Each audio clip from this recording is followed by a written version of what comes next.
Welcome in. I need to scoot. Hiya. Welcome in, everyone. My hair is a frickin' mess, but it's fine. Hair everywhere. Oh, hello. Thank you for the follow. I greatly appreciate it. Welcome in, everyone. We are playing nothing for right now. I said that and I was like, wait, bitch, we're not playing nothing right now. Why are you saying playing? Actually, let me turn down the music because it's a little loud. There we go. Teeny bit quieter. You're all good. Hello, welcome in, everyone. Delavetta, welcome in. Sid, welcome in. Thank you for the first. I greatly appreciate it. We're gonna just tap that down slightly. Okay. So, what we are doing today is book ranking. We had a Prideball stream about 3 weeks ago now. I think it's been 3 weeks. It was on the 7th. So yeah, 3 weeks and 1 day ago we had Prideball stream. You can still hit ! Donate or ! Prideball. We are raising money for the Transgender Law Center. Fundraiser is still going on until midnight tomorrow. So, you still have math. I'm mathing, hold on. 30 hours and 30 hours and 50 minutes until the fundraiser ends. However, we reached our goal of $100. Wow! So we're gonna do book ranking. Because you guys want to know my deepest, darkest secrets, apparently. Of my books that I read. Thank you, Sid, for ! Discord. You can join the Discord if you would like to get any notifications about when I go live and what you guys can vote on for streams and things like that. This was something the community said that they wanted. So I'm more than happy to do it for all of you. Did this also kick my ass into gear to get my books read? Yes.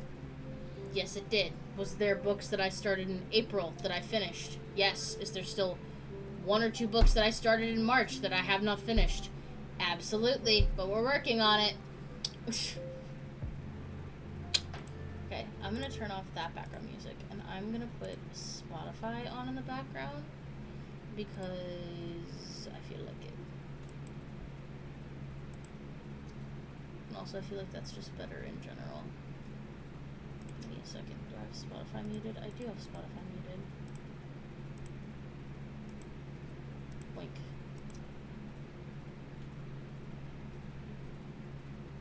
That's very quiet. There we go. Okay. So, that is what the community voted on in the Discord. So that is what we are doing today. Also, I apologize for the weird block in the middle of the screen. That just appears with Mix It Up now. I don't know exactly how to fix it. I've tried fixing it several times. Does not tend to work, so I'm just going to drop that lower so maybe it's not as noticeable. Probably still is because I'm wearing a red shirt. However, it's okay. So, what we are going to do is, I made a tier list, and how do I share said tier list? I'm in pages. I'll be okay. Okay. I don't know how to edit it or share the link out. I think I can share the link out. Morning race, I'd spend days breaking up. I can't stop until I get paid. I don't know what is worse, the commute or the hearse. I don't think that it's worth it anymore. Ooh, this is it. Okay.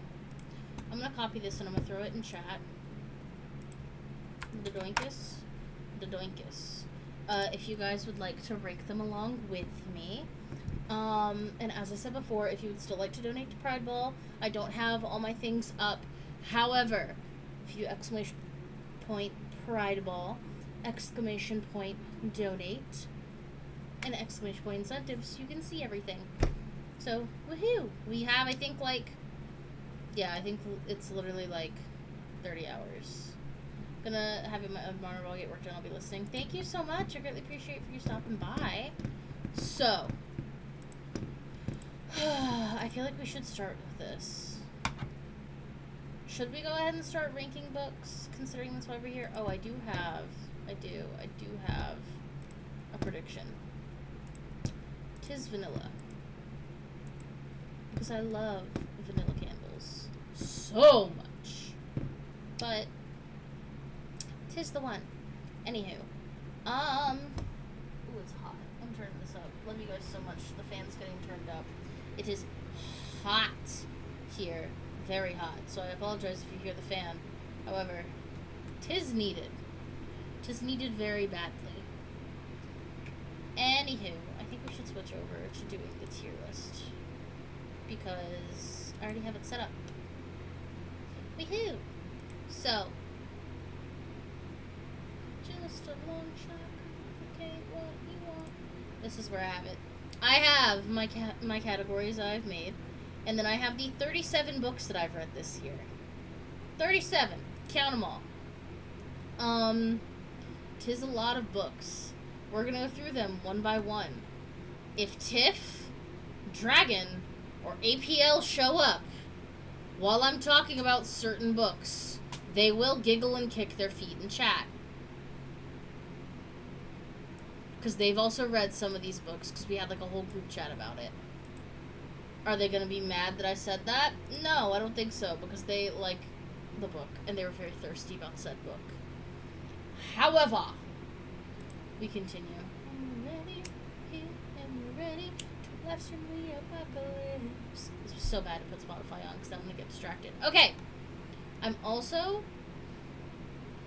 I feel like I shouldn't have Spotify in the back because I'm going to be talking a lot and the words are going to bother me. Do I have instrumentals? Do I have an instrumental playlist? Hold on. I could just... Here, I'm just going to put my regular background music on and then just turn it down for me because that's going to bother me. I love Fall Out Boy so much, but that's going to bother me. Have background music on here? I do not. Plus background music. Properties. This is taking forever, I apologize. But we're doing it. Boom, boom. I'm just turning down slightly for me because that's slightly annoying in the background for me, but it's fine. We're good. We're here now. I need to stop playing with these fucking scissors. Sorry. I'm like really fucking stressed out. Let's start with there. Let's go back to chatting for a second. I'm stressed out. Also the window's open, which is why the lighting looks weird. I'm stressed out and also really happy because I move into my new place on Thursday. And I've been packing for God only knows how many days, while also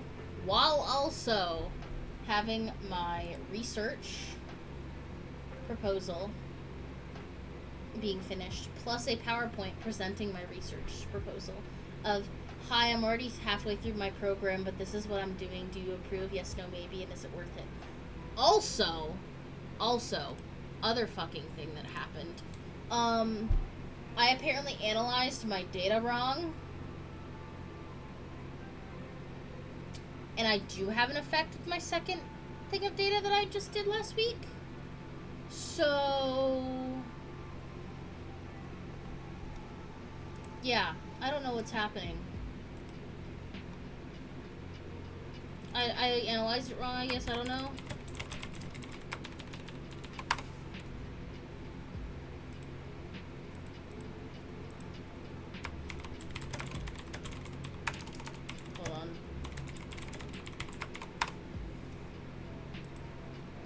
Yeah, I analyzed my data, and I was like, oh, teehee, we're gonna analyze data. it didn't look right. So then I analyzed it again, and come to find out that it actually was significant. So now I have 2 different fly lines I can test that are related to the same genotype and genetic background that have longer seizures. So now that's good. That's also terrifying, because that means I have a lot of shit to do now. And I still have to test 4 more lines of flies. 2 of them I'm currently in the process of, like, setting them up to test. I should be testing them not this coming week, but the week after. And then the other ones I'm probably going to do at the end of July, because I needed a break. Because I also defend my research on the 10th. AKA, stream next week is a question mark. Because my parents will be in town, and my brother, love my brother, helping me move. And I also have to set up my internet. I have to get my power set up tomorrow. Tomorrow I actually go and pay. And as of tomorrow I will have the keys, but I'm not moving in until Thursday. And that's scary, because it's my first apartment alone. It's a lot. It's a ton. It's a lot. I'm stressed. Anywho. All of that being said, I also went to Pride yesterday. I actually want to show you guys what my makeup looks like. So hold on, let me download the picture that I have. Save image in downloads. Save image in downloads, because I really want to show you guys. I thought I looked really cute, so I want to show you guys what it looked like. Because it was cute! Okay, let me add in image.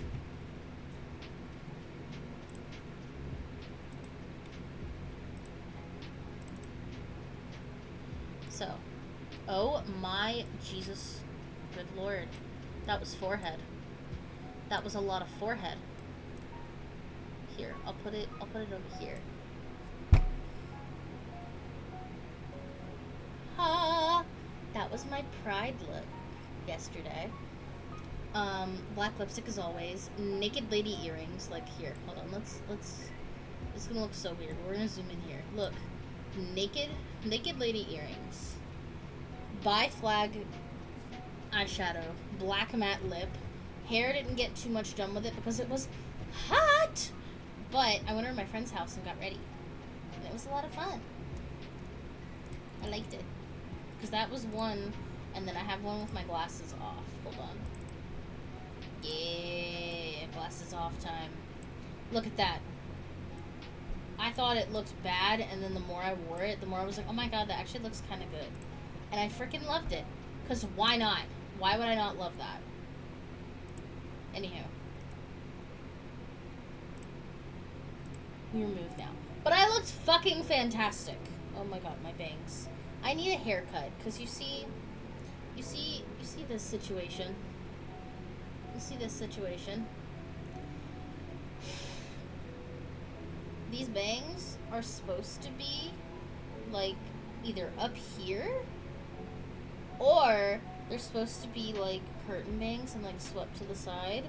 But last time I got a fucking haircut, that looks weird. I don't like my forehead sitting there.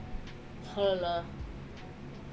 Last time I got a haircut, it was by the girly that usually doesn't, oh my god, my hair, holy shit, usually doesn't do my hair.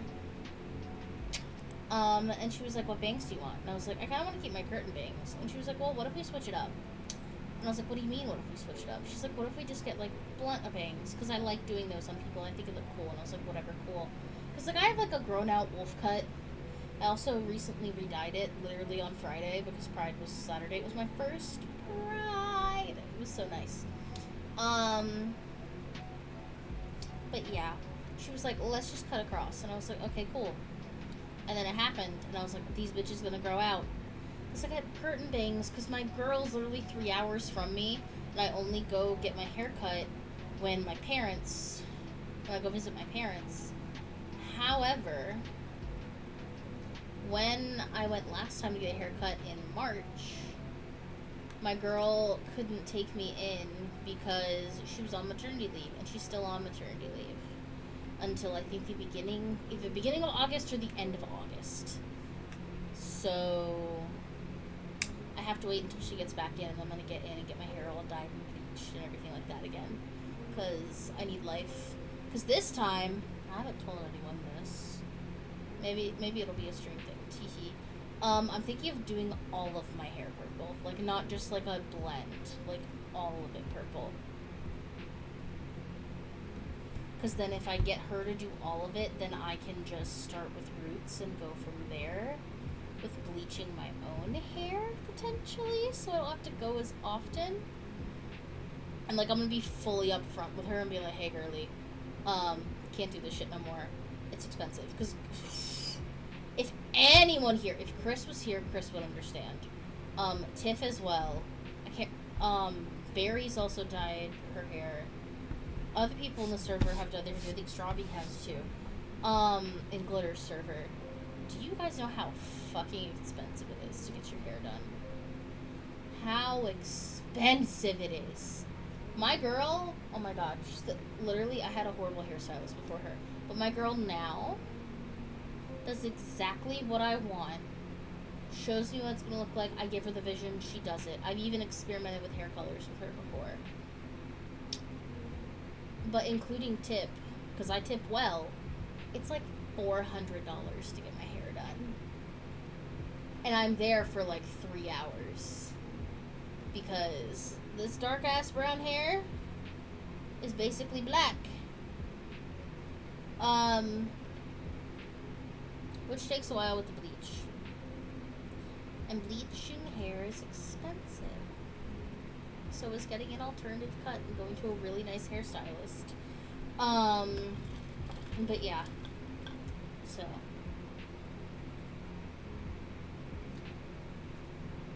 That's a whole thing. Also, I'm gonna be broke for from like literally the middle of July till the middle of September, so the whole 2 months unemployed, because they won't let me work during the second summer session.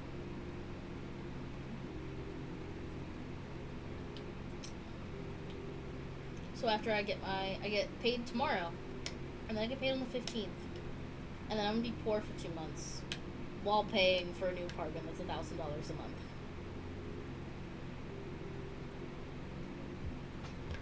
We're stressing. We got adult problems over here, not to mention the fucking world. We're not gonna talk about that right now, because we're having fun times on stream. We don't need to think about that right now. Anywho. We're gonna get to doing the book things. Because I want to rank these books, and I know a lot of you are like, oh, teehee. We want to see what Zoe reads. So let me pull it up really quickly.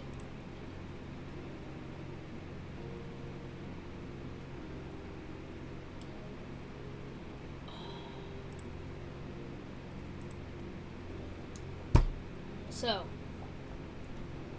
let me switch over. So this is what we're doing. I'm in the corner. Hello. What we do here is we have our little follower goal. It's at 7 out of 20 for the month. Thank you so much. We also have our chat up here, but then we also have our rankings. What is this on? This is on 125. Make it 150 because we need it big. Okay. So we have the rankings right here, and then we have all 37 books that I've read. Now, I'm going to say this, and I hope people in the chat don't get upset.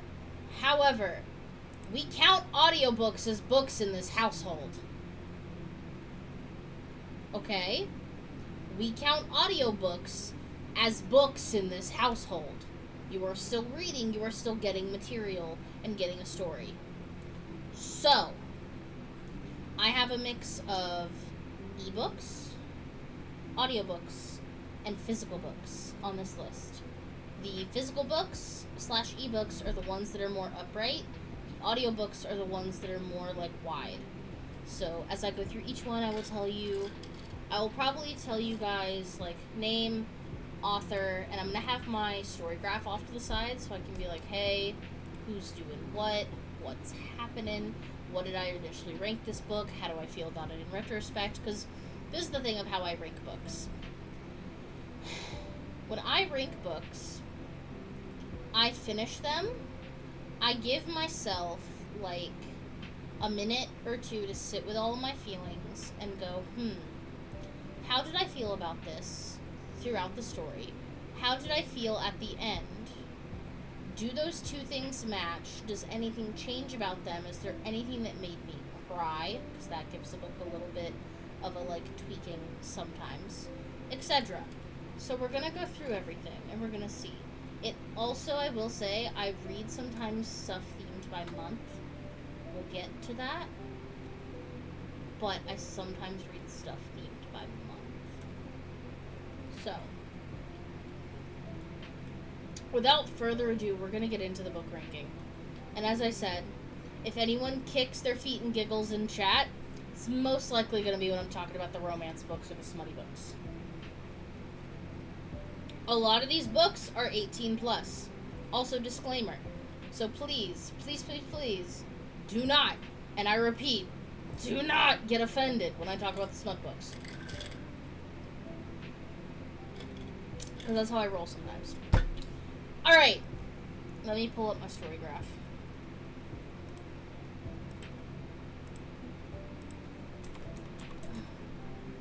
Hold on, because I need references. I love you all, I need references. I can't just do the whole tee-hee thing. Like, I have to have something.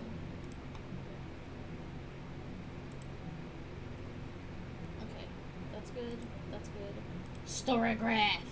Okay, I need to go to my stats, and I need to pull up my 37 books I've read! Okay, let's go. Boink, boink, boink, boink. Boink, boink, boink, boink. Okay. I'm all over the place. I apologize. It's fine! Okay. So, we are gonna first start off with Blood Tethered by I.S. Bell. Blood Tethered, I got as an ARC read. It was my very first ARC read, and I was very excited about it. For those of you who don't know, ARC read is like an advanced copy of a book that an author gives you in order. Sometimes it's in exchange for payment.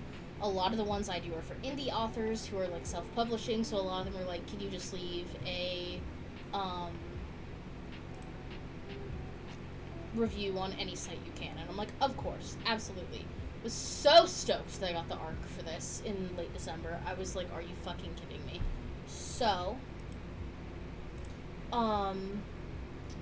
this book is essentially about a, like, basically golden boy jock teen, who's, like, 17, I think, in the book. He finds out one day, he has a party, ends up getting bit by a vampire, and then his whole entire life changes. His name's Theo, he ends up meeting this dude named Cade, and Cade is, like, the gothy gay kid, and, like, Theo's kind of closeted bi, but no one knows except his best friends. So he ends up hanging out with Cade a lot more, and it's like, ooh, I think you're kind of cute, da-da-da, and the story entails. This is the trilogy. I did read all 3 books, so we will get to all 3 of them. I actually just finished the last one today. However, this one, on my story graph, I ranked it 4.5 stars, because I love this author, and it was like my first book of the year. I got to be an ARC reader. I was so excited, and I was like, oh my god, you set it up with like a jock and a goth love story. This is so cool. It's LGBT and a QIA plus, and I was like, ooh, let's look at it. Let's see where it goes. In retrospect, I'm gonna put it in great but missing a spark, because I liked it. It was beautiful. It was nice. However, it's not as... I would have ranked it like maybe a 3.5 or a 4, which is why I'm putting it missing but a spark, because I don't think I would explain this. All of these are like rankings based off of stars-esque, but also like how I felt. So, Red, Everyone needs to read this no matter what. I don't care who you are. Read this fucking book. Great But Missing a Spark is like, it's a great book. I enjoyed it more than I would just like a regular book. However, it's missing a little piece that would make it a 5-star. Or make it a everyone needs to read this. Average nice read is a nice middle of the ground, really regular book. Like, hey, I enjoyed it. It's nothing special, but it was cute. Slightly icky, that represents like 3 stars. The slightly icky but tolerable represents 2 stars. Certain books, I'm like, you could have been a regular read, but this one thing is really bothering me. And 9 times out of 10, it's a me thing. I'll be so fucking honest, 9 times out of 10, it's a me thing. We'll see where it goes. And Take It Back is 1 star, absolutely not. Throw this away. Give it to someone else. I don't fucking want it. So, I'm gonna put Blood Tethered by I.S. Bell in Great But Missing a Spark, because it was like a cute little love story, and I really liked it. Next, we are gonna get to Sid. Thank you for the hydrate. I think I'm empty though.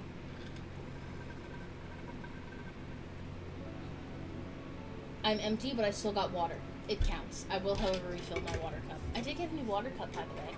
I got it during last stream. It's purple. Because I wanted a purple one to match my black one. Because whenever I wash my water cup, I don't have another thing to drink water out of. Except like a regular cup. But this one like is a 40 ounce that I can keep my amount at. So I like to have a second one just in case. I used to be one of those people who's like, I don't need more than one. I think I need 2. Because I need to scrub mine and make sure they're clean. So I can drink out of it. Because I'm one of those bitches. But anyway, I'm going to get water really, really quickly. And then I'll be back. It's really going to take me like 5 seconds.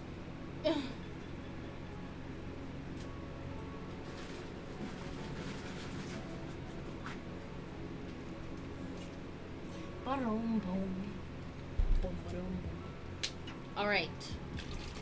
So, I'm putting my water in here. I have some water bottles left over and I'm just trying to use them. Because I need to. Because I'm trying to pack the mouth! Okay.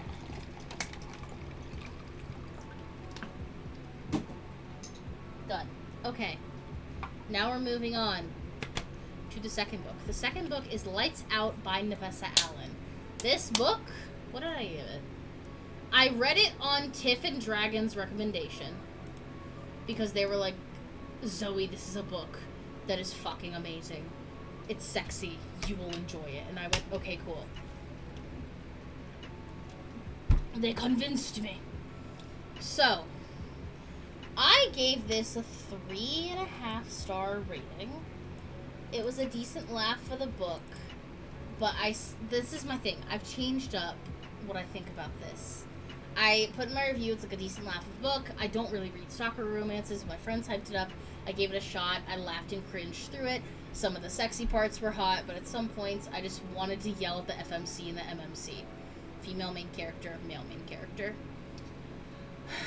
I liked it most when the Mafia got involved, and I'm waiting for the sequel to involve more of the Mafia, and I loved the Italian bits thrown in the mix, and I hope it's more prevalent in the next book. So, I love me some Italian jokes and humor. And it had a little bit at the end that, like, pointed up to a 0.5 for me. Listen! I'm Italian, okay? You know this! Like, I know I'm talking with my hands, I'm doing the stereotypical Italian thing. Listen, okay? But, Lights Out, I am gonna put at... I'm debating. I think I'm gonna put it at average nice read. Because this is still in, like, the same category. I liked it, but it wasn't like, oh my god, everyone needs to read this. Or it was perfect except this little bit. Because there were parts that I cringed at that I was like, oh god, if that happened to me in person, absolutely not. But I enjoyed it overall. It was really great. A little smutty. Definitely over 18. Heavy on the sex scenes. But yeah, it's great. It's cute. We love it. Next. Oh my god. Ah!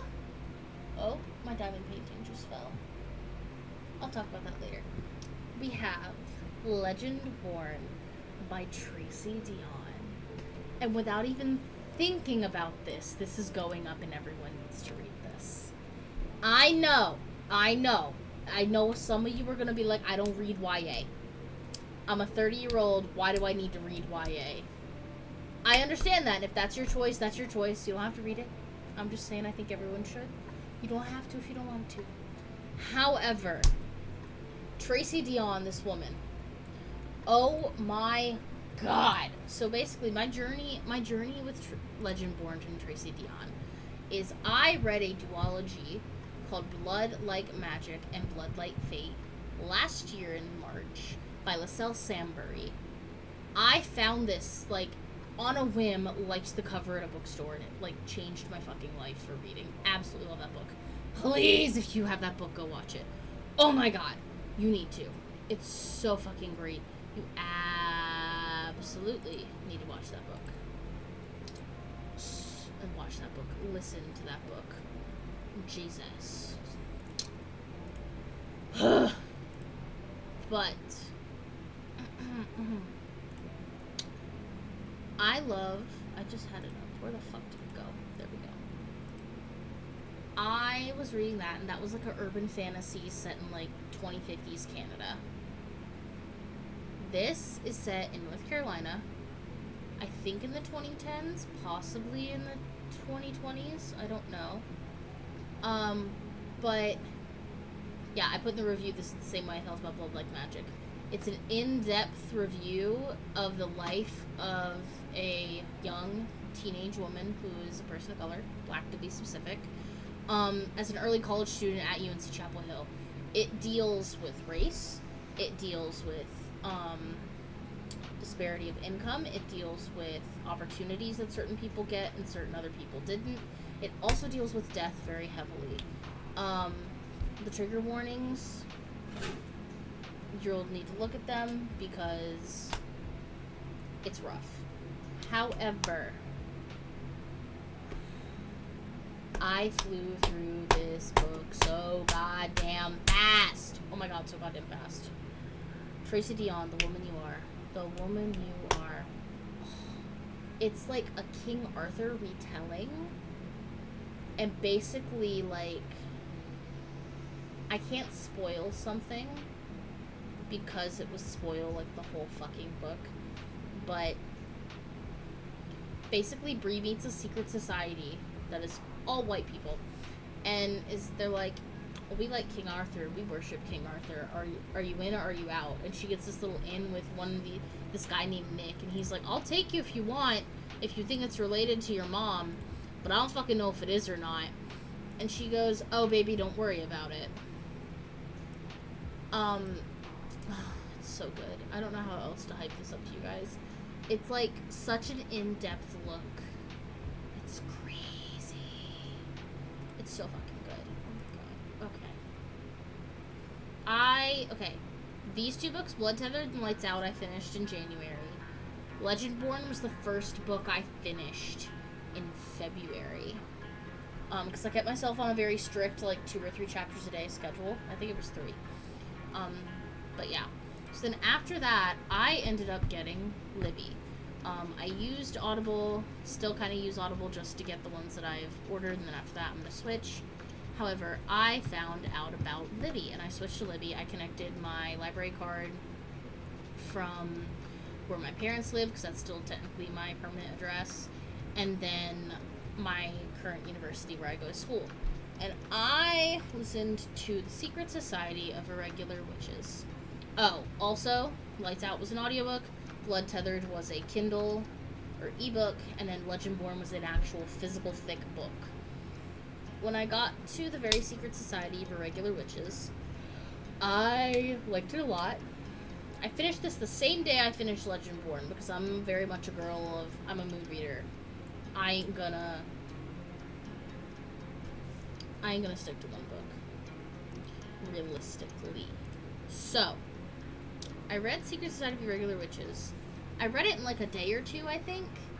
It didn't, I'm gonna put it in average nice read. It didn't really hit the way that I thought it was going to, but, like, it was still good, you know? It was still nice, it was still good. It still, like, made me think about things. Basically, it's like, this witch, they can't tell anyone else they're witches, because then society will collapse, yada yada. So they end up having this really, everyone's spread out, there's no community in witchcraft at all. And then this person, I can't remember the main character's name. That tells you how long ago I read it. Basically what happens is she ends up getting hired to go look after these children and help be a maid. And they find out that she's a witch, and they're like, oh, don't worry, we're also witches. And they form their own, like, little secret society and try to, like, protect each other and see what happens and try not to amplify their magic and things like that. Very cute, very nice, very sweet. I gave it a 3.5 stars, but I have average to nice read because it was nice, it was cute. It wasn't, like, totally bad, but, like, you know.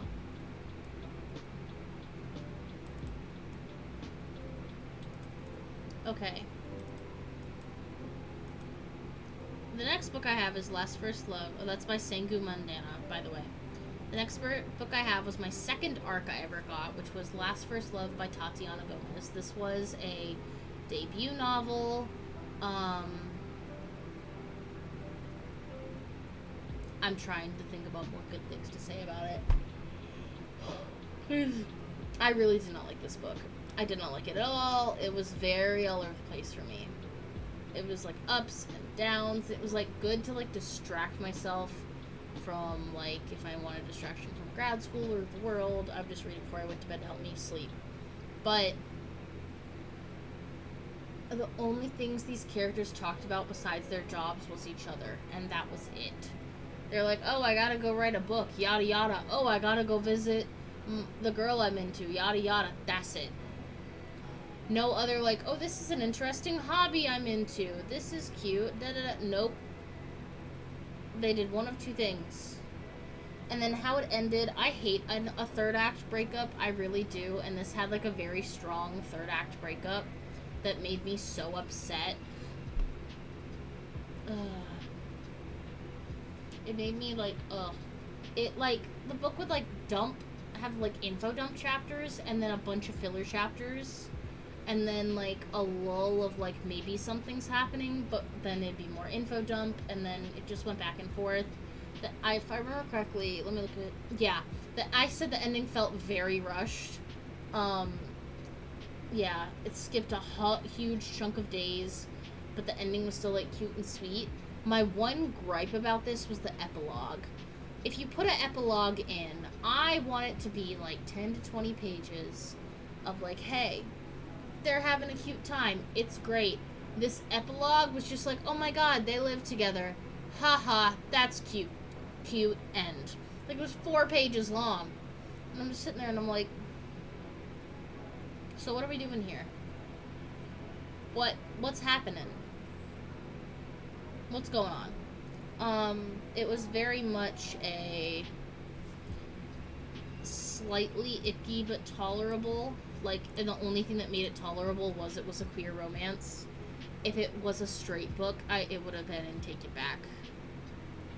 I'm sorry. I know it's an arc book and it was the debut, but I really, really, really didn't like it. I would like to read more. I know they're coming out with a second book that's called, like, First Love Last or something like that. Like, they're rearranging the words to make a new novel. I want to read that one and see if the writing has improved. I thought it maybe was an attempt at, like, what's it called? Maybe it was an attempt at, like, oh, this is,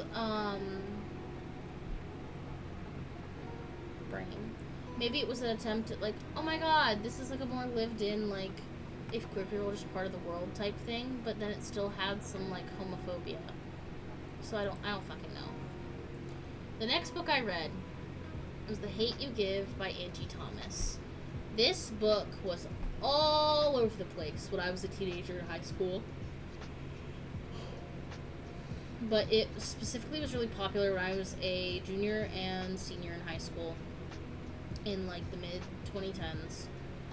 I did not get a chance to read it because I was basically head down going with all my AP classes and college classes. However, I saw it and I was like, oh, it's Black History Month, it's February, let me read one of those. And I read it and I absolutely loved this book. It gives you such a like in-depth look at the life of a black teenage girl in the 2010s, and it kind of gave me a little bit something similar to Legendborn, except it wasn't urban fantasy, it was just straight up everyday life. I really liked it a lot. It made me cry at times. It made me like think, what the fuck is wrong with the world? Like, oh, it was so good. Another thing about it is like, I read it as an audiobook. I think. Okay, I can't look at the. Okay, I can't look at when I started it and when I finished it. However, I think I finished this really quickly. Like, I think it was start one day, done the next day. Like, it was very, very quick, and I absolutely loved it. I'm gonna put it in great but missing a spark, though, because, like, it wasn't so great that it was a 5-star. It was just, like, holy shit, this is really great. But yeah, I really liked it a lot. It was a really fun book. Next, I moved on to Just Mercy by Bryan Stevenson. I actually have met Bryan Stevenson, and I have a copy of this book signed. My university does this thing called Common Reading, where they have everyone read a book when they first come into college, and then you have like a seminar class you have to take as a freshman, and then you talk about it. So this was 2019, fall 2019. I read this book during the summer, physical version, because we got like a free cover of a free book of it from our university. Absolutely loved it. And I'd been thinking about it for a while because the movie came out like right after I'd read it, and I watched the movie, and like this book really impacted me a lot. And I kind of wondered, like, oh, I want to read it again and see if I have any different thoughts now, like almost 5 years later. No, almost 6 years later. And I absolutely loved it. It made me cry even more. It was just like, wow. Like, Bryan Stevenson has a way with words. It's like it's a fiction book about African American men or people of color or men of color in prisons, and how like the prison system is set up against them, and how it really like basically it shows you like how everything is set, and how like this happens this way. Some people like this set back in like the 80s and 90s, so it's not modern day at all, but it really shows you like a view into like, yeah, the civil rights movement happened, but there was still a lot of room to go in the 80s and 90s especially. So it was really nice to see that, and like see it told by someone of color, and someone who came in these jails and worked with these men and tried to defend them so they wouldn't be on death row. Very nice. Loved it. I'm gonna put in great but missing a spark. I think I rated it like a 4-star when I first read it. Yeah, I rated it 4.5. So yeah, this book really like, it was released in 2014, so like it was already a decade old when I read it, but oh, that book is so well written, and like he's helped start so many different organizations, and like it was so good.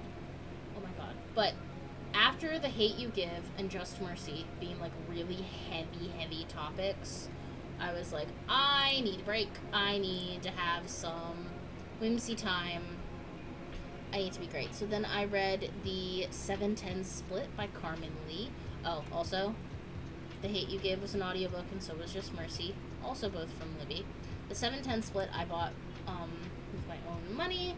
This was a really nice, like, romance story about two black women who went to high school together, were on a bowling league together, and then after one of them moved away, they didn't really talk anymore. They had like a fight about the other one moving away. Didn't really know what was going to happen.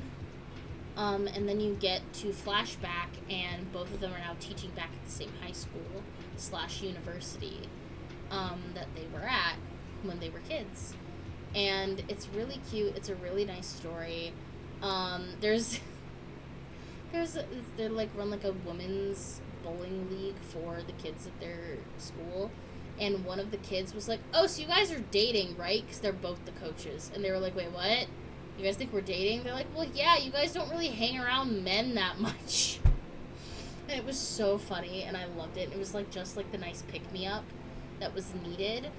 Like there wasn't. Let me see. If I'm remembering correctly, there's nothing like super special about it, but it was just nice. Yeah, I did. I think I did a 4.0, but I think it was influenced by like.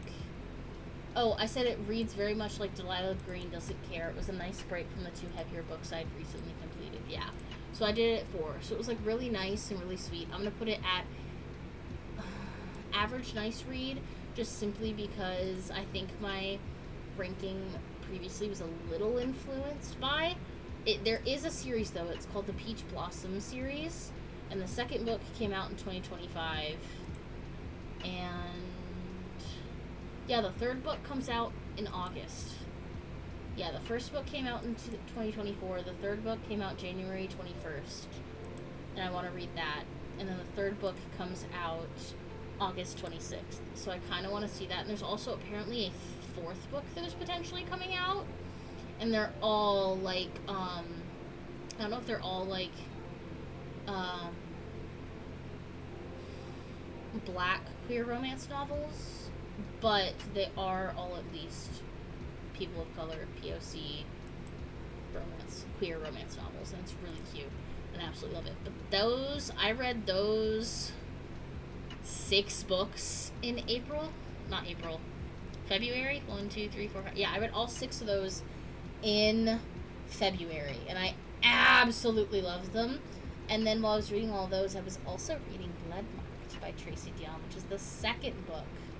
That was also an audiobook. I read Bloodmarked by Tracy Deonn, which was the second book in the Legendborn cycle. Absolutely loved it. Oh, that book. Don't get me started.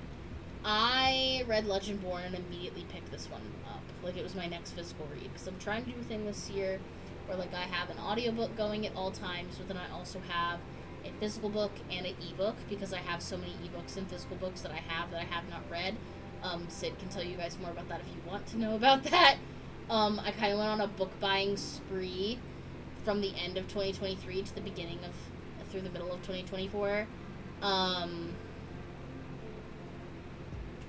Yeah, and I need to read my stuff that's on my TBR. Most of this is my TBR. Some of this wasn't my TBR. But we'll get to that. Some of it was just, I can't read this. I need a mood switch up. But how much time do we have left until... We've already been here for an hour. Holy shit. I have 11 minutes till pre-rolls end. Ooh, so I can finish March. The padding with the fire. Why fire? Why is there fire? Is it because I have too many books? Is that why? But next, I read Bloodmarked by Tracy Deonn, which is the Legendborn Cycle 2. This, without a doubt, is another everyone needs to read this. Oh my god. The first book came out in 2020. The second book came out in 2022.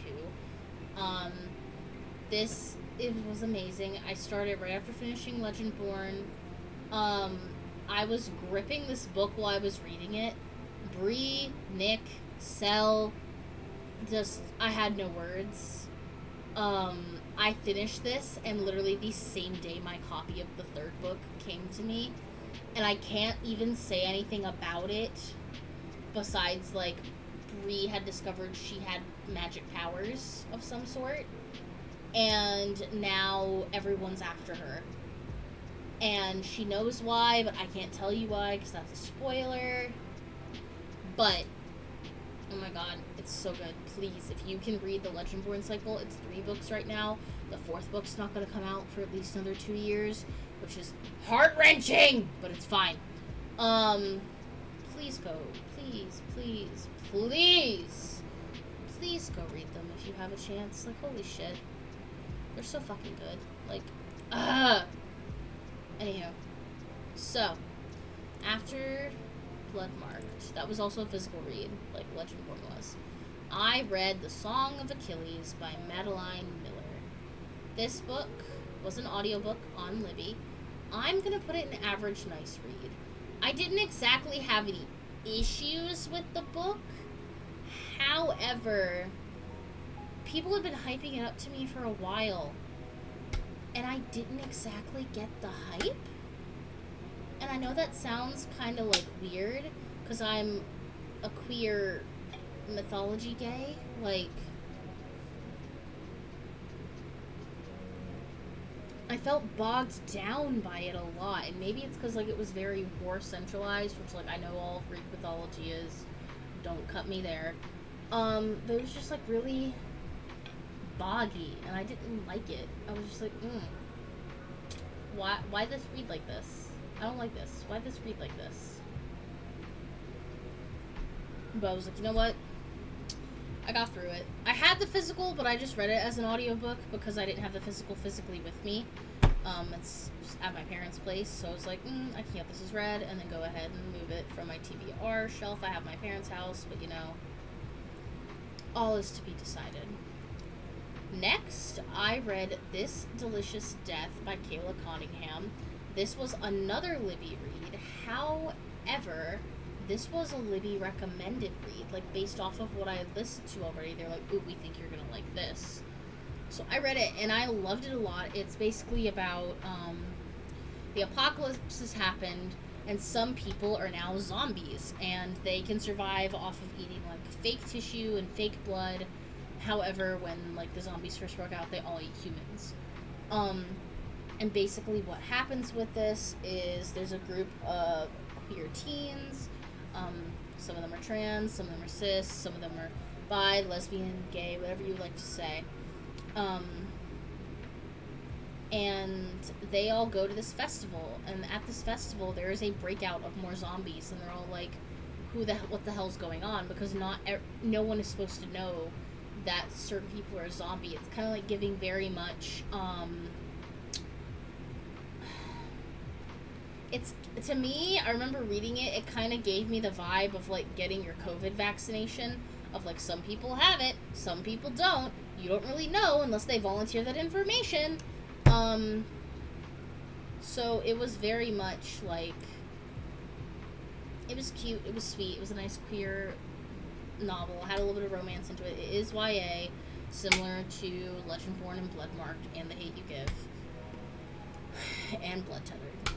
But it was very sweet, it was very nice, I liked it. I'm gonna put it in average nice read, just because it was, like, also a horror novel, and I'd never really read a horror-based, what is it called? Horror-based YA novel with queer teens in it. It was really cool. Next, I read Lessons in Chemistry by Bonnie Garmis. I had heard about the series, I had heard about the book, and March was apparently Women in STEM month, so I was like, why not? I would love to do this. Why don't we just get into it? Read it, absolutely liked it. Thought it was a little bit mid-tier for what everyone was hyping it up for, but I also loved how it showed everyone. I did end up watching the series afterwards, and I loved it a lot. They changed some stuff in the series, as they do always. It turns out to be very funny, and it's very much feminism, stick it to the man type way, and I absolutely loved that about it. So this goes in average nice read.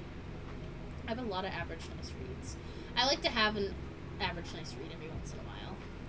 The last one I'm going to talk about before we go on a little ad break, because I think we only have like 3 minutes. We have 5, okay, but yeah.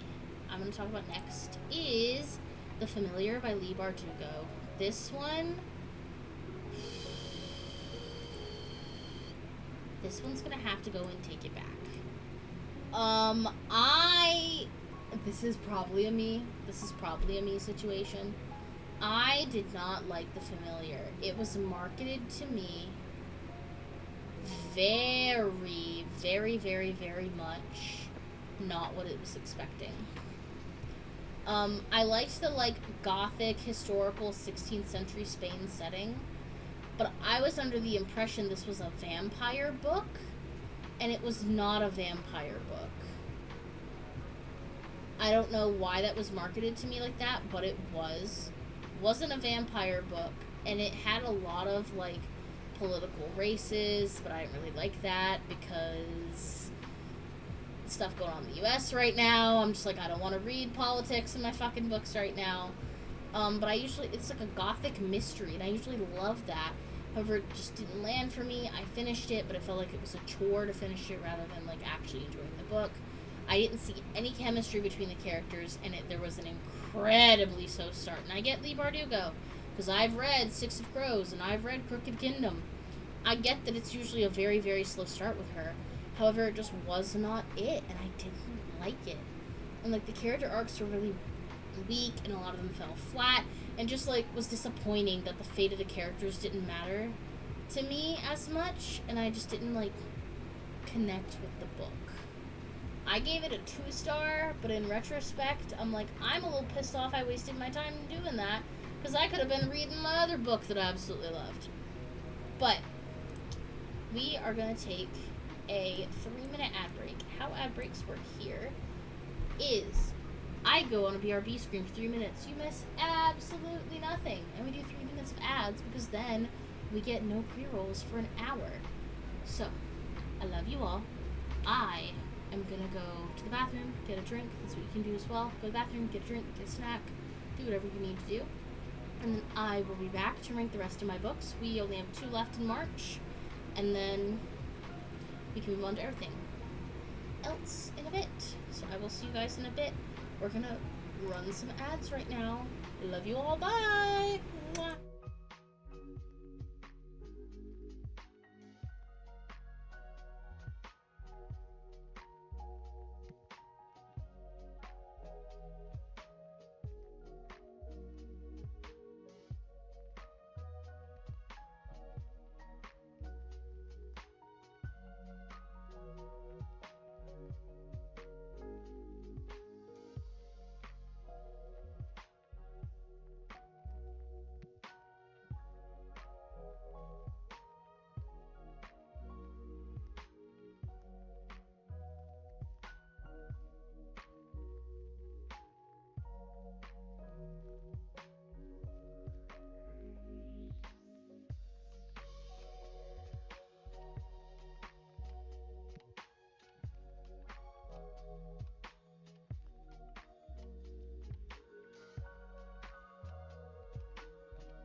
I'm back.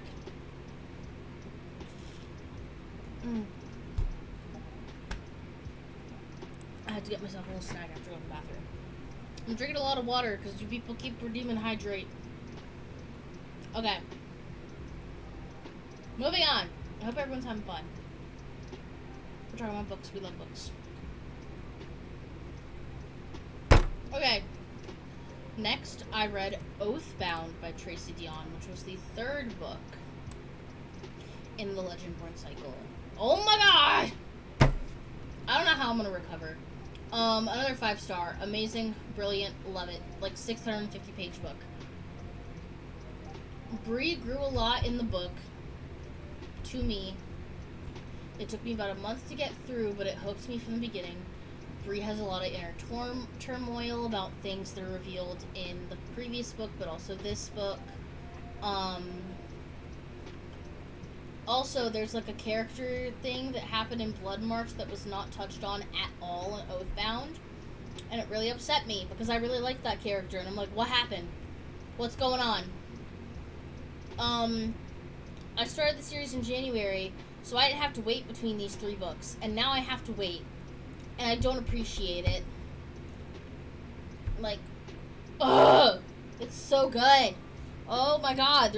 She said there's at least gonna be one more book. Tracy lives like from where I am right now, about 2.5 hours from me. From where my parents lived and where I used to work my full-time job, she was like a 20-minute drive away. Like where she lives and where the story's set. I cannot wait another damn day to finish this series! Oh my god, it's so good. I want it so bad! Next, I read Sunrise on the Reaping by Suzanne Collins. No. Before anyone comes for me. I did not read The Hunger Games as a teenager. Nah, that was not me. I was very much in high school of the not like other girls girl. 'Twas the neurodivergence coming out. I did not read another book. I didn't read the Hunger Games series until September of last year. And I read Hunger Games, Catching Fire, Mockingjay, and then right after it, I read Songbirds and Snakes and Songbirds, Songbirds and Snakes, whichever one it is. Absolutely loved it. Oh my god.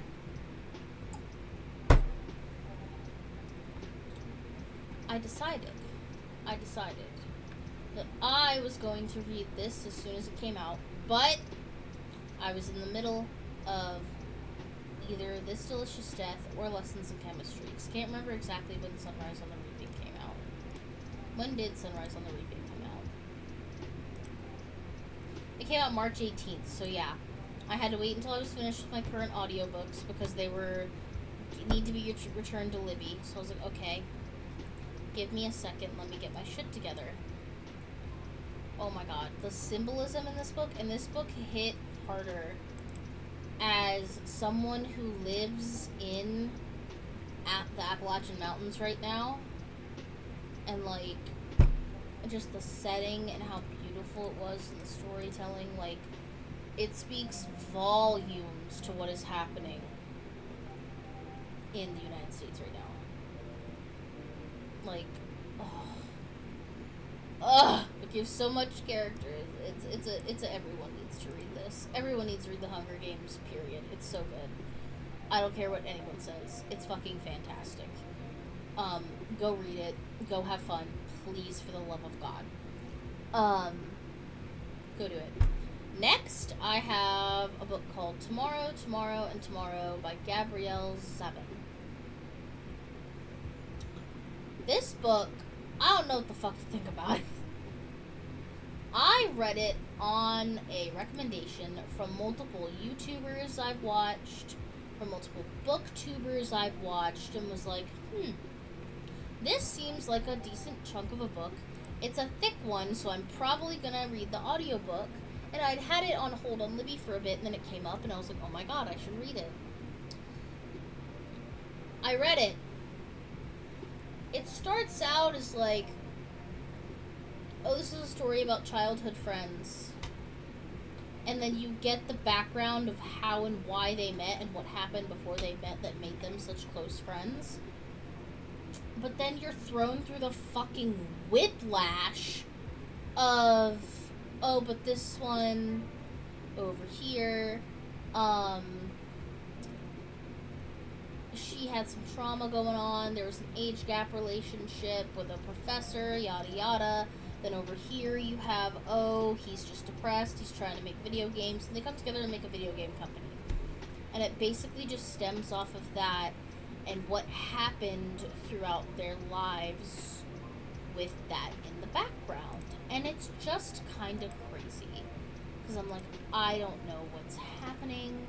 I don't know what's going on. It's just kind of like all over the place. And I don't really know what to say about it. It's just like kind of crazy, you know? I gave it a 5. No, that's still looking at Sunrise on the Reaping. I gave it a 4-star because there was a lot of stuff dealt with it, but it had been promoted to me as like, this is a story about 2 people who fall in love and make a video game company. That's not at all what the fuck this book is. It's childhood trauma.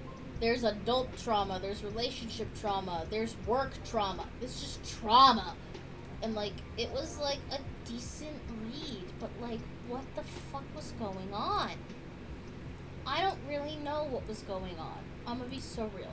Don't fucking know what the hell was going on. Was it decent? Yeah. But also it wasn't, like, a ton, you know? Next, I read My Dearest Darkest, another Kayla Conningham book, audiobook. I gave this a 3.0. I'm gonna be honest, I don't remember much about it. It felt a little flat. Yeah, it felt a little flat for me. Maybe these characters aren't my age, so I'm finding a hard time with the limited amount of resources they have. I just wish there was a little oomph to the book. Yeah. I don't even remember what the fuck this is about. Finch Chamberlain is at an academy. It's not what they seem. Finch and her parents got in an accident that should have left her dead at the bottom of the river, but some ancient, terrifying force would let her drown. She woke up after her heart stopped, apparently, but since dying, she's felt a constant pull from the school, the surrounding town of rainwater. Something on the island is calling to her. She makes friends. They summon her. Oh, they summon a carnivorous creature. Jesus Christ. I can't talk. Basically they ask her for exchange for stuff in exchange for body parts. Some of them say yes, some of them say no. It's just how they beat this in defeat. It was slightly icky but tolerable for me. They had limited resources. Guaranteed they're high school students. They had limited resources and I was like, how do work? How does this work? I don't really know. Like, it was very much like, oh, this is happening, oh, that's happening, they don't have enough resources to deal with this. Oh, well. And it was just like, what do you mean? What do you mean? What is this? What do you mean? What is happening? Kind of you know? Next, I read Venom Bound by I.S. Bell as another arc. I got another arc from them. Was so appreciative of it. I rated this 4.0. Still follows the same Theo and Cade romance. Basically, it was like a sweet little read in between the heavier books that I've been reading until it turned to the end. I was still held on, but it was hard for me to read anything but audiobooks at that time. The gay panic was there. It was high school dynamic. I was still waiting to see how the series ended. I gave it a 4.0 just because, like I said, it was probably altered by, like, how nice it was from, like, the heavier topics books. Because I read political intrigue to Oathbound, and Oathbound is kind of also slightly political intrigue, but more, like, social aspects of it. Sunrise on the Reaping, which is very politics forward. Tomorrow, which is not politics forward, but was just very trauma heavy. And then My Dearest Darkest, which fell flat. So, like, I needed something to get me on the up after reading two books that were, like, kind of hard and heavy or not good. So I did Venom Bound. I'm going to also give this a average nice read because it really just, like, it got me out of the slump I was in, but also I just needed something more, you know? I just needed something more from it, and I don't exactly know what that something more was, but I needed something more from it. Next, I read Casey McQuiston's One Last Stop. Absolutely love this book. Great, but missing a spark. This had been hyped up to me by a few YouTubers who were not booktubers, but were just like, this is a very cozy queer read that I absolutely love. And I needed it. I needed to play it very badly.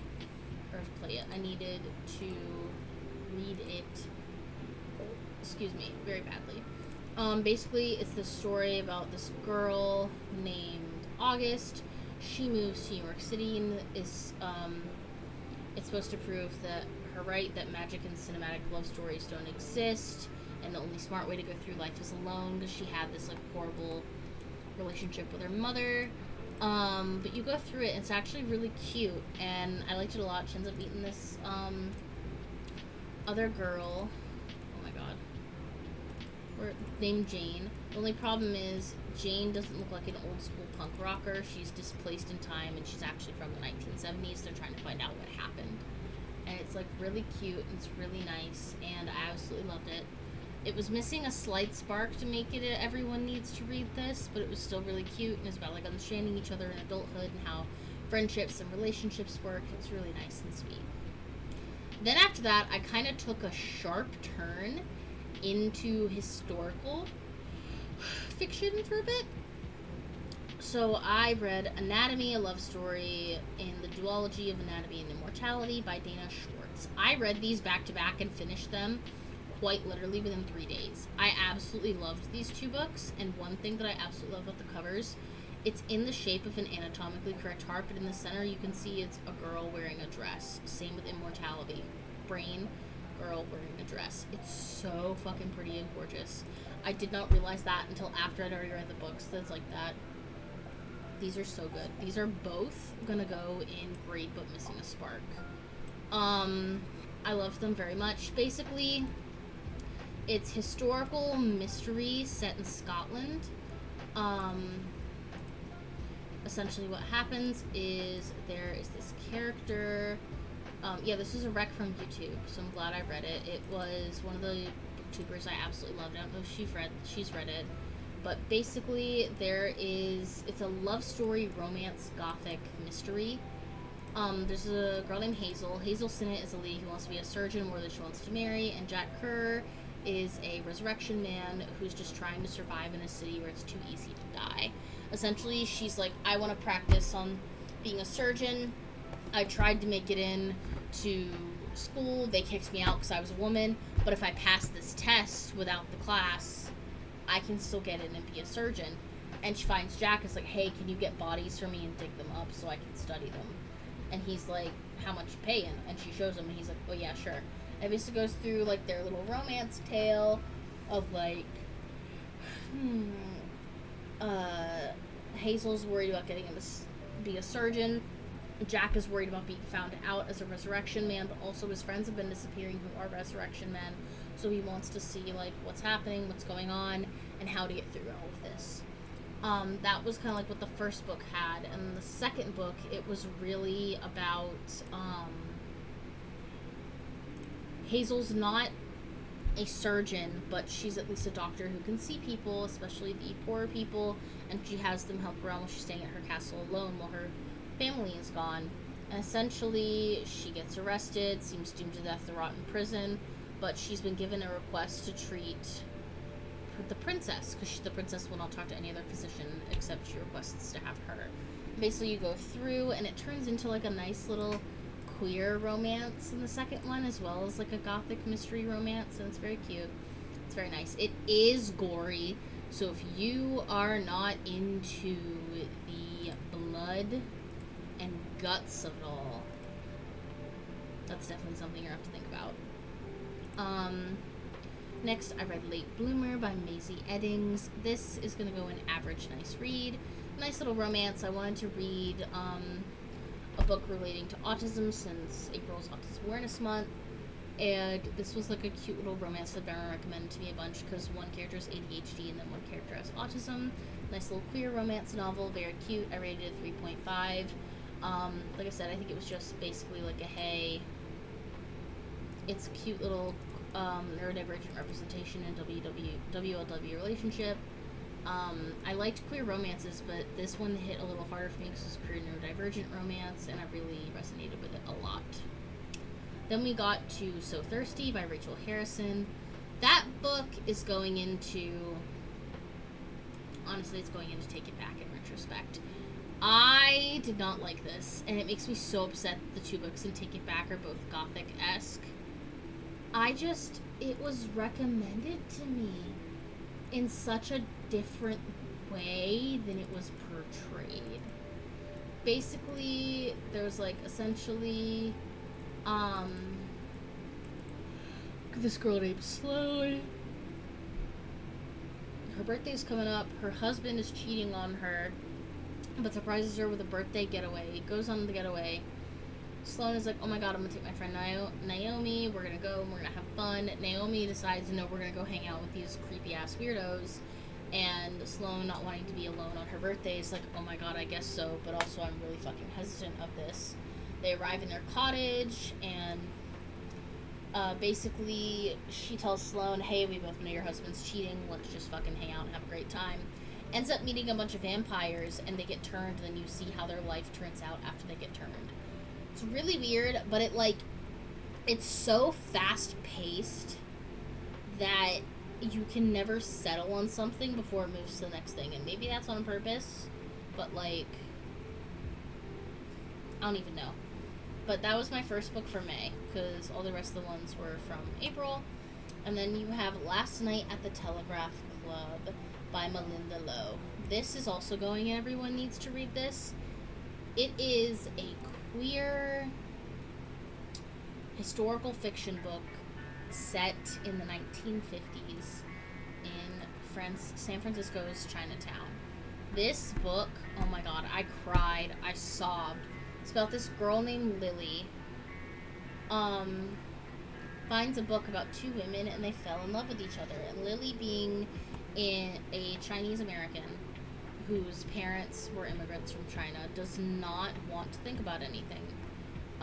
It's not allowed to think about anything that is queer. However, she finds this book and she starts reading it, and basically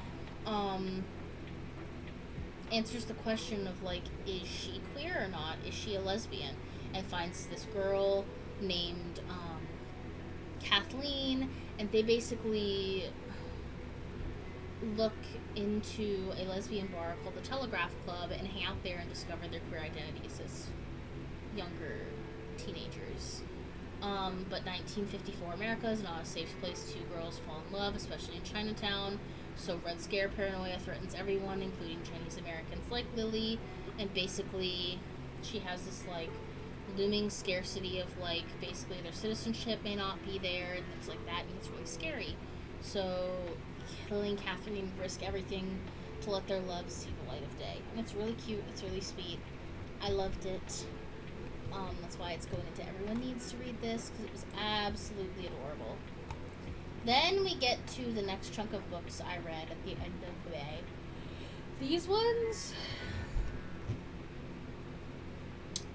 I'm gonna do them in order, but first we have Daughter of the Moon Goddess. This is the first book of the Celestial Kingdom series by Sunlin Tan. So Sunlin Tan is an excellent author. However, some of this stuff just did not land for me. So it's gonna go in average nice read. It just didn't hit for me. It was very like, yes it's on, yeah, but no it's not. It's very like back and forth type of, like, it was very hype for me and I wanted to read it, but like it fell flat for me. I was like indifferent about the characters and how they achieved their goals. It seemed to go very slow but not give enough world building at the same time. It was very like odd and weird. Like, actually I'm gonna put it down here, slightly icky but tolerable. Like, I loved it, but at the same time I didn't know what was going on. Then we had Heart of the Sun Warrior. This one gets to go an average nice read because this is kind of like a duology. It was better than the last book, but there's still some areas, like, instead of it being so slow, there was a rush of background info, but they didn't exactly explain it. It was just like, hey, this happened, so now we need to go here, and, like, didn't explain why or how. I may need to reread this, like, series to get a full picture of what was happening. But I read the first one of 3, and then the second one was 3.5. But I really need to pick up after this. So I read Crying in H-Bar by Michelle Zauner. This also goes in everyone needs to read this. Oh my god, this book made me fucking cry. I have been recommended this book so much, and I was like, oh my god, I should read it. This sounds so cool. Basically, it's about Ms. Michelle Zauner, who basically has to prove herself as more than a singer, songwriter, and guitarist. She tells the story of growing up as an Asian American kid at her school in Oregon, and basically her high expectations of her, and her treasured months spent in her grandmother's tiny apartment in Seoul, Korea, because she's a Korean American. Basically what happens is her mother ends up getting diagnosed with cancer while she's living in New York and her parents are still in Oregon. She decides to come home and help take care of her mother, and basically it follows everything and how it goes, and it's just so heart-wrenching. But like the descriptions of like the food and the familial bonds and like the narrative, like it was just so beautiful, and like it made me sob, but it was so beautiful. It made me cry. I also read these both as audiobooks on Libby, and like the way I wanted to sob. Oh my god. Ugh. Okay, then we get to move on to Tales of the Celestial Kingdom, which this goes back down into slightly icky but tolerable. I am someone who absolutely loves to get more detail about character. But this Tales of the Celestial Kingdom felt like a money grab. And I don't know what it, like, it's only 4 hours long. It's an audiobook that's only 4 hours long, so it's very quick. And, like, it was released, like, 2 years after the first 2 books. So the first 2 were released in pretty quick succession in, like, 2022. And, like, it gave a lot of details about, like, the life that the main character had sought after, but like it went back and told more details, but also gave epilogue as to what happened after the second book, and it just kept like switching in between. It didn't like tell one story and then move on. It kept switching back and forth, and I didn't like it. It didn't give me vibes. Also, there was like 6 or 7 different character perspectives. I just like couldn't get into it. And it made me sad, but I finished it. It's whatever. It's like they keep it tolerable, 2.5 star. Then in June, I got into Andrew Joseph White books, and oh my god, was this fucking amazing! So, Hell Followed With Us by Andrew Joseph White is a horror queer science fiction novel, and it's set in 2025, which was crazy, first of all, because this book was written in 2022. Did I hit the correct version? Yeah, okay, I was like, did I record this as an audiobook? I hope I recorded it as an audiobook. I did. Basically, this book is about a 16-year-old trans boy named Benji is on the run from a cult that raised him, basically that wants to unleash Armageddon and decimate the world's population for their cult. And this is fucking amazing. Oh my god. The religious trauma, the queer trauma, the gender trauma, it was so good. Like, this series of books that I'll go through, this one's just the first one out of the 3. And, like, they're not even really a series, but they're all, like, the covers are all similar, and, like, they kind of relate to similar things. They're not considered a series. I consider them a series because I fucking loved it and they connect so well. Oh my god. Oh, it was so good. Oh my god. It made me cry so many times. It's going into everyone needs to read this. Like, it talks in depth about the trans experience, the queer teen experience, the religious trauma, and finding out that you are queer as someone who has been religious, and navigating that with people who don't necessarily support you, and, like, the expectations that are burdened on you. But it also gets very science fiction-y and very, like, biblically accurate, angel-esque science fiction. It's really fucking good, and I absolutely loved it. Oh my god. Absolutely loved this book. Then we get into Caught Up by Navessa Allen. This is the sequel to the Lights Out book, as you can see. They're similar. This one follows the Mafia, so this one's gonna go in great but missing a spark. This one's about Nico and this girl that he liked in high school, but his dad, being a mafia boss, made him break up with her because his dad threatened, like, their livelihood together. And he ends up just, like, going on with life, not even thinking about her, or going on life and, like, stalking her from the shadows of, like, following her social media, following her spicy accounts and things like that. And essentially what happens is they go on a little not rant, but, like, they go on a little journey together of, like, finding themselves, being open about stuff, but also reconciling what happened in their relationship and surviving together. And it was really sweet. It's really nice. It's also very smutty. It's very smutty, and I loved it. I loved it. I love me a smutty book. Good God, do I love myself a smutty book. Love it. Want it. Want more. They've announced the 3rd book is coming out. When did I know this one came out. When the first one came out? Was last year? The first one came out last year and the second one came out this year. So the 3rd one may come out next year. Because she said she's already in the process of writing it. So we shall see. The next book I read was Ander and Santi Were Here, which is another, everyone needs to read this, another trans adjacent / non-binary story about 2 teens of color who are navigating being in Texas during ice raids. This was kind of slightly not traumatizing for me, but, like, very much of, like, it gives a real picture of what happens when ice raids happen. And it really opened my eyes to a lot of things that I've not had to experience. And it also, like, really caught me, like, off guard with everything that happened in it, and I really appreciated it. And I wish I could read it again for the first time. It was amazing, and I absolutely loved it.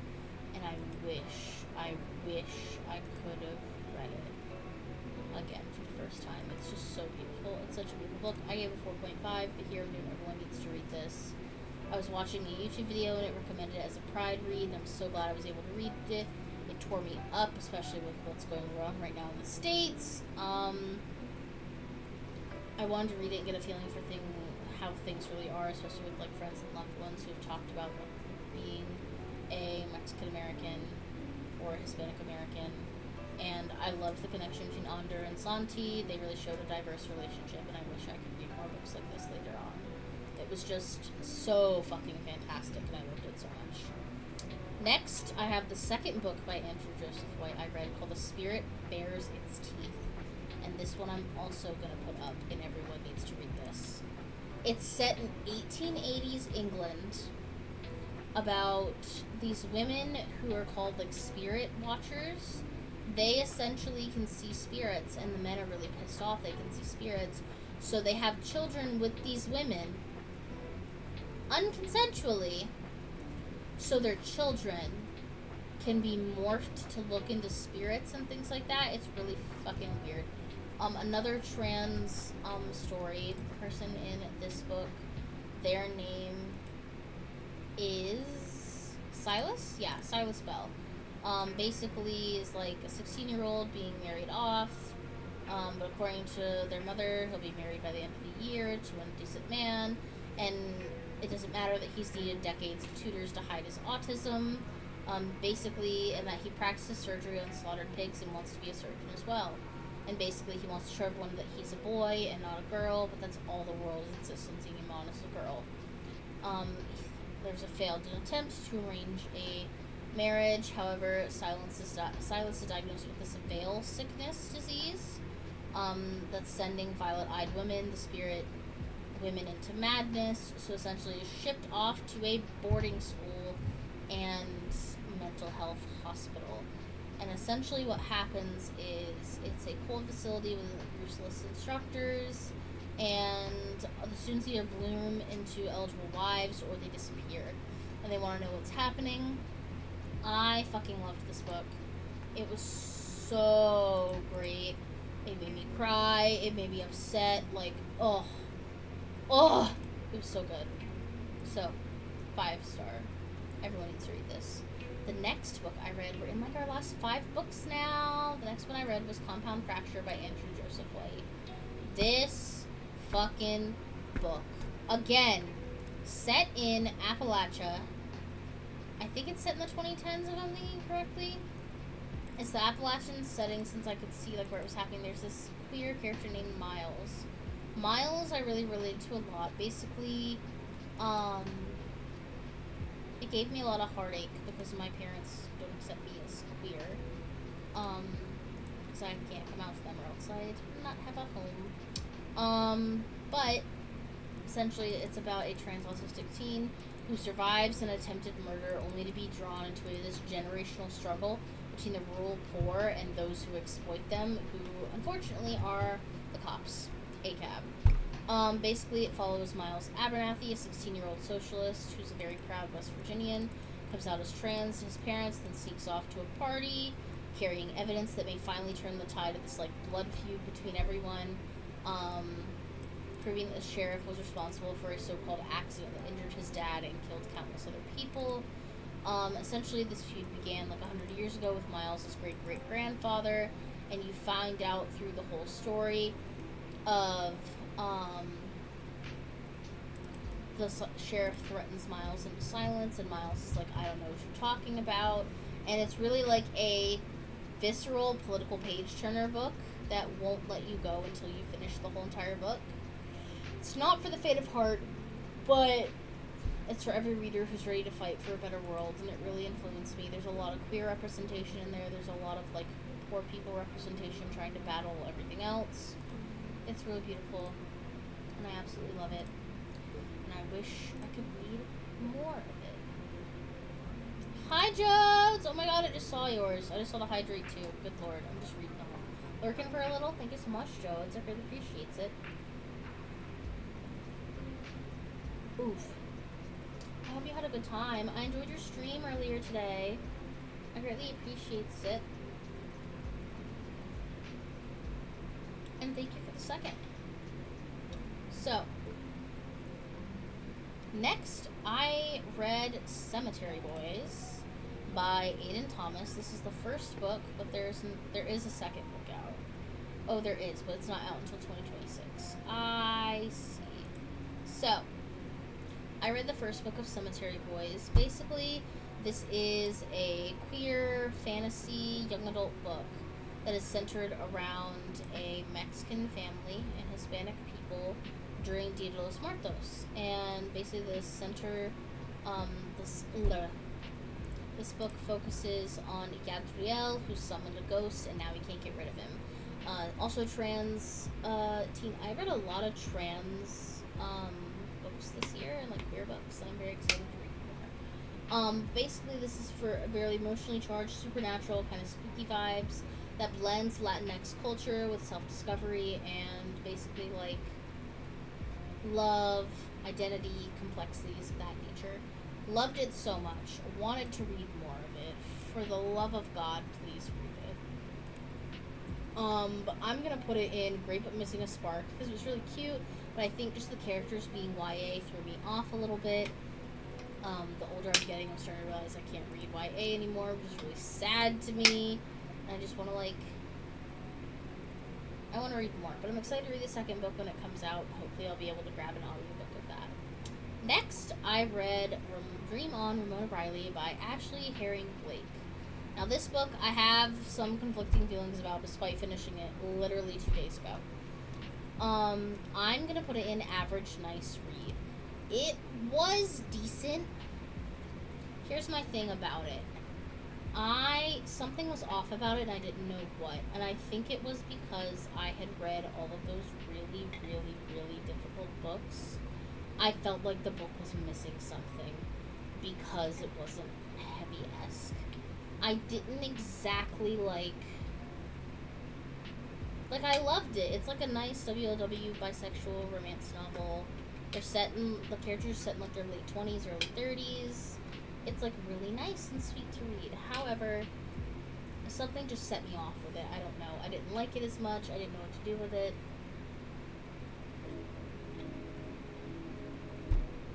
So I gave it a 3-star. It was still great. I still loved it, but it fell a little flat for Ashley Herring Blake book to me because for a lot of her books, I've just absolutely loved them and given them 5 stars. I think this is her 5th adult book, maybe? No, it's not her 5th adult book. It's like, well, young adult is like, she wrote some middle grade books, but she writes like these really cute queer romances, and that's kind of where she landed. I love Delilah Green Doesn't Care, Ashley Parker Doesn't Fail, and Iris Kelly, excuse me, Doesn't Date. Loved all of those books by her. And then this is her next, like, series, essentially, of, like, a trilogy of queer romances that are WLW. Absolutely love them. Can't wait to read more, but it kind of fell flat for me. Next, I read Bookshops and Bone Dust. I'm going to put this as also average nice read. I read Legends and Lattes the end of 2023. Absolutely loved it, and I loved the cozy aspect. It was very much like a sit back, get cozy, get fun. Bookshops and Bone Dust was not exactly that. I'm not going to say too much because I know some people in my chat are currently reading this book. However, it gets to the point where it's not really focused on the lovey-dovey aspects anymore. It's kind of more focused on, like, fighting at the end. And that's not what I've read it for, so it kind of let me down in that regard. So, like, still average nice read, but if it was, like, Legend and Lattes, it would have at least been Great But Missing a Spark. And then my final book is Soulburn. I literally finished this morning. I finished Bookshops and Bone Dust yesterday.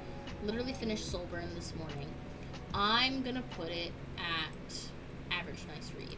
So essentially what happened is, through the end of this book, I don't know if it was just I drug it out for a while, because these 2 last books I spent like 3 months reading, because I just could not get into reading physical books, because Bookshops and Bone Dust was physical, but then Soulburn was also a Kindle book, so I had to like physically read it.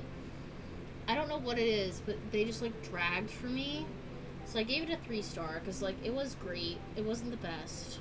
But I needed something else, you know? I needed it to be like up there, and it wasn't up there. It was really like stressing me out. So I was like, is it me? Because I've read a lot of I.S. Bell's books. I read like 5 of her books last year. 5? No, I read 7 of her books last year. Absolutely love them, but I was like, I don't even know what's happening.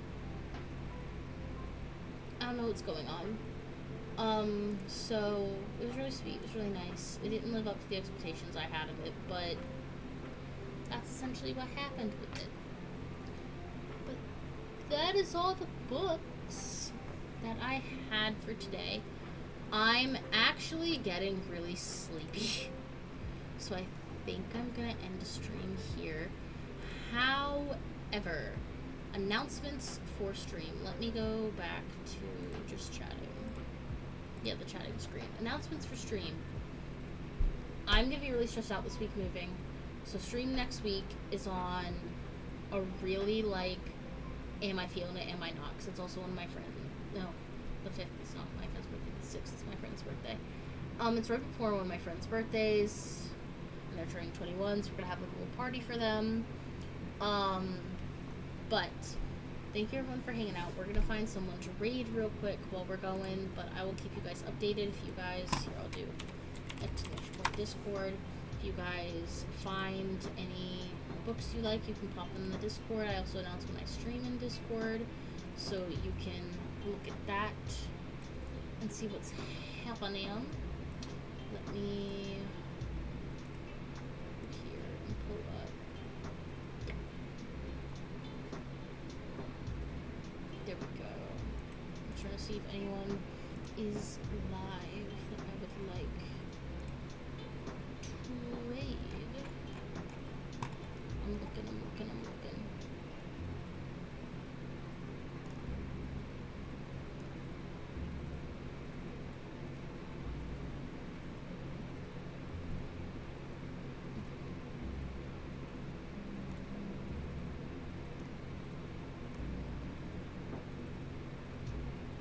Oh my god, Bread's live. Let's go raid Bread. Bread is live. Let's go raid Bread. Okay. We're gonna do exclamation point raid. You can do bats if you are subscribed, hearts if you are not. Thank you so much for everyone being here. I greatly appreciate it so much. I will see you all maybe next week, maybe not, depending on my move. I move in 4 days. Eee! It's a lot. Okay. I love you all so much. I will see you all later. Have a great rest of your day. I will see you all later. Bye-bye.